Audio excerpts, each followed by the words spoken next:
यहाँ पे सब कुछ मिल जाता है, अमृत मिल जाता है, कल्प वृक्ष मिल जाता है, कामधेनु गाय मिल जाती है। ये सब भगवान की कृपा है ही है, और कुछ नहीं। आप सबने बहुत ही गूढ़ रहस्य भरे वचन महापुरुषों के सुने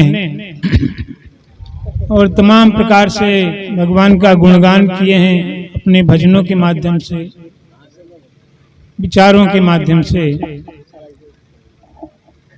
तो ये कब होता है? जब हम इस परम प्रभु को जान लें, पहचान लें। बिना जाने हम इतने अच्छे विचार, इतने अच्छे भजन नहीं कह सकते। जब जान लेते हैं तो, हालांकि भगवान को शब्दों से परे है, बाबा जी बताते हैं, उसके बारे में क्या कहा जाए, हम लोग कुछ कह नहीं सकते हैं। लेकिन फिर भी बिना कहे रहा नहीं जाता। जो चीज पा गए हैं, अभी महापुरुषों ने बताया कि किसी का कल्याण हो जाए, तो बिना कहे कैसे कल्याण करेंगे? बिना समझाए, बिना बताए, बिना, बाबा जी ने हम लोगों को ज्ञान दिया, कह के बता के तो हमारा कल्याण हुआ। तो कहना भी पड़ता है। जैसे गूंगा व्यक्ति है तो वो खूब बढ़िया रसगुल्ला खा ले, खिला दीजिए उसको और पूछिए कैसा है, तो बता नहीं सकता है, बता नहीं पाएगा कि मीठा है कि तीता है, कैसा है। लेकिन खुशी खूब होगा, हाँ बढ़िया है, खूब मीठा, संकेत से बताएगा। वही चीज, ये चीज है ज्ञान। कह नहीं सकते इसको, लेकिन मन ही मन सोचिए, विचारिए, बड़ा आनंद मिलता है, सुकून मिलता है, शांति मिलती है, जीवन का जीने का रास्ता मिलता है, कला मिलता है। ये चीज है इस ज्ञान में। अभी आप सबने गीता का विचार सुना शुरू में, उसमें बताया,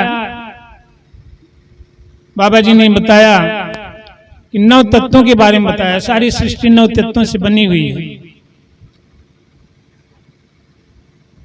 और ये सब बिनसनहार है। 9 तत्वों से हम भी बने हैं, सब बना है संसार, और ये सब बिनसनहार, समाप्त होने वाला है, नष्ट होने वाला है। लेकिन इनको जो बनाने वाला है, जो निराकार पर ब्रह्म है, ये कभी नहीं खत्म होगा, ये हमेशा रहने वाला है। अभी महापुरुषों ने बखान किया, अनादि है, अनंत है, कोई और छोर नहीं इसका। कब तक, कब से है और कब तक रहेगा ये भी पता नहीं है। इसके बारे में पूरी तरह से कौन बता सकता है। लेकिन जब सदगुरु के ज्ञान मिल जाता है तो उसमें मनन करते हैं तो महापुरुष इसका अंदाजा लगा लेते हैं कैसा है, क्या करता है, क्यों बनाया दुनिया। बचपन में बच्चे रहते हैं, छोटे छोटे बच्चे,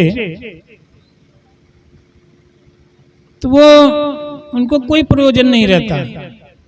लेकिन घर घरौना खूब बना लेते हैं, मिट्टी की तमाम प्रकार की मूर्तियां बना लेते हैं, बनाते हैं, खूब बढ़िया घर द्वार बना लेंगे, गाय भैंस मिट्टी की बना लेंगे, खूब बनाएंगे, गुड़िया गुड़िया बना के शादी ब्याह भी करते हैं, उसी में बच्चे हैं, खेलते हैं, उनका कोई प्रयोजन नहीं है। खाली बैठे हैं, खाली बैठे हैं तो अपना कुछ दिमाग दौड़ाते हैं, कुछ हाथ पैर डुलाते हैं, कुछ न कुछ करते हैं, सब बिगाड़ भी देते हैं, बना के सब बिगाड़ भी देते हैं। उनको शांति मिलती है, खुशी मिलती है, उतना करते हैं अपना।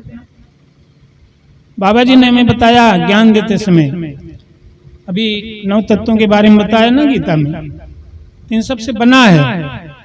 लेकिन जो 10वां है निराकार परब्रह्म, तो हमारा भी स्वरूप यही है, हम इससे अलग नहीं, दूसरे नहीं है, यही निराकार का स्वरूप है। जो निराकार का स्वरूप है वही हमारा भी स्वरूप है। देखिए, जब हमारा शरीर है 9 तत्वों का विनश जाएगा, हवा हवा मिल जाएगी, अग्नि अग्नि मिल जाएगा, पानी पानी में मिल जाएगा, सब मिल जाएगा, बचेगी क्या? यही निराकार बचेगा। तो और हम दूसरे थोड़े हुए, एक ही है, निराकार स्वरूप है, निराकार ही है। इसी निराकार से ही उत्पन्न हो रहे हैं, इसी निराकार में ही विनश रहा है संसार। जैसे बताया ना कि सोना है, तो उससे क्या बनता है? नथिया बन जाती है, बाला बन जाता है, झुमका बन जाता है, हार बन जाता है, तमाम प्रकार चीज बन जाती है, लेकिन नाम ही पड़ जाता है तो सोना ही सब। सुनार के पास जाएंगे तो सब सोना ही मान के खरीदेगा, नथिया मान के नहीं खरीदेगा, झुमका मान के नहीं खरीदेगा, वो सोना ही करके खरीदेगा। इसी तरह से सब सोना ही है और कुछ दूसरा नहीं। इसी तरह निराकार परब्रह्म ही है और कुछ है ही नहीं। जैसे समुद्र पानी है, कुल पानी ही पानी है, समुद्र है, हवा के संयोग से उसमें लहर उठती है। लहर क्या है? पानी के अलावा तो कुछ है ही नहीं है। लहर जब उठती है फिर गिर जाती है, पानी ही तो है, पानी में मिल जाती है। उसी तरह संसार इसी में से लहर के रूप में उत्पन्न हो रहा है और उसी में फिर लय हो रहा है और कुछ नहीं है। तो ये करने वाला ये निराकार ही है। सब कुछ हवा भी बनाता है, लहर भी बनाता है, सब कुछ करता है, लेकिन उसका प्रयोजन क्या है? कुछ प्रयोजन नहीं है। बताया ना, बच्चे जैसे हैं, सब बनाते हैं फिर बिगाड़ते हैं, उनको उसी में खुशी है, उसी में शांति है।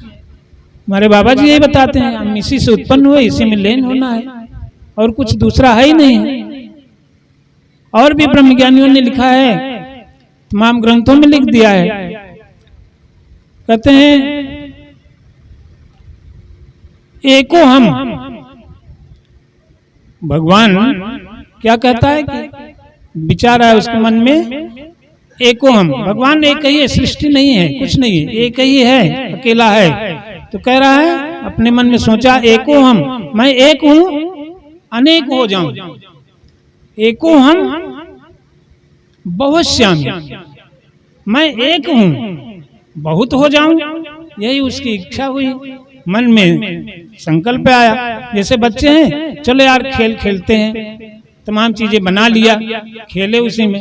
इसी तरह ईश्वर भगवान है निराकार, उसको मन में संकल्प हुआ, इच्छा हुई कि एको हम, मैं अकेला हूं बहुत श्यामी, बहुत हो जाऊं, बस तुरंत उसमें बनना शुरू है, रचना शुरू हो गई। इसी तरह से यह संसार है, बना हुआ है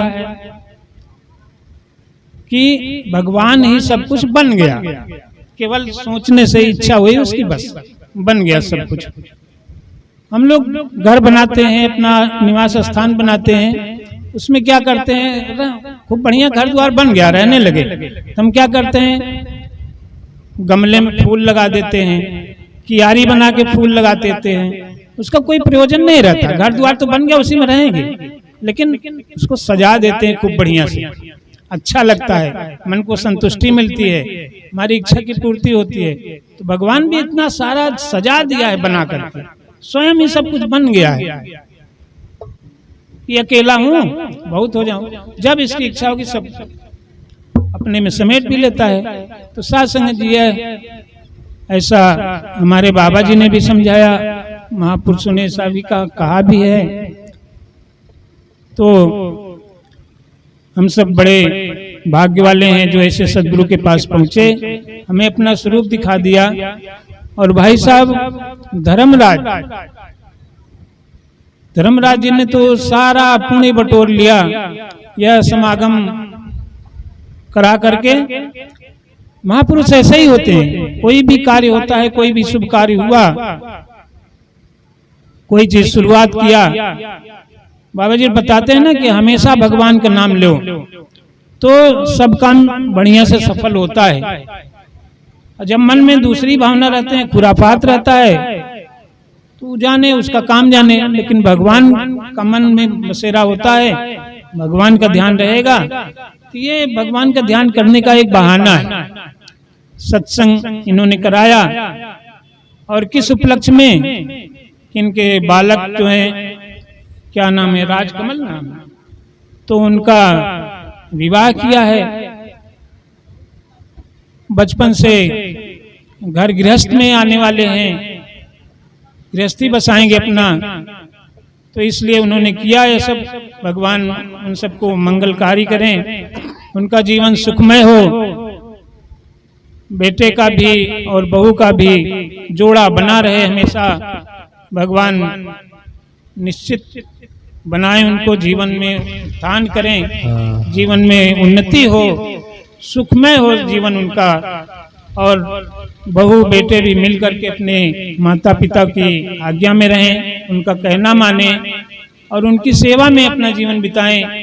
भाई हमारे घर के बड़े बुजुर्ग हैं, जो माता पिता हैं, उनके कहने में रहेंगे तो हमारा जीवन बनेगा, उसी से उत्थान होगा, उन्नति होगी, क्योंकि यही देवी देवता हैं। अभी महापुरुषों ने कोई ने बताया ना कि ये सब देवी देवता हैं, इधर देवियां हैं सब, तो सबसे बड़े देवता तो हमारे माता पिता हैं। उनकी सेवा में हम अपना मन लगाएं, वो जैसा कहें वैसा करें, वो गलत राह नहीं बताएंगे, हमको उन्नति का राह बताएंगे। और वैसे भी भाई धर्मराज जी ने ज्ञानवान महापुरुष हैं, वो तो भगवान के सही रास्ते पर ही लगाएंगे।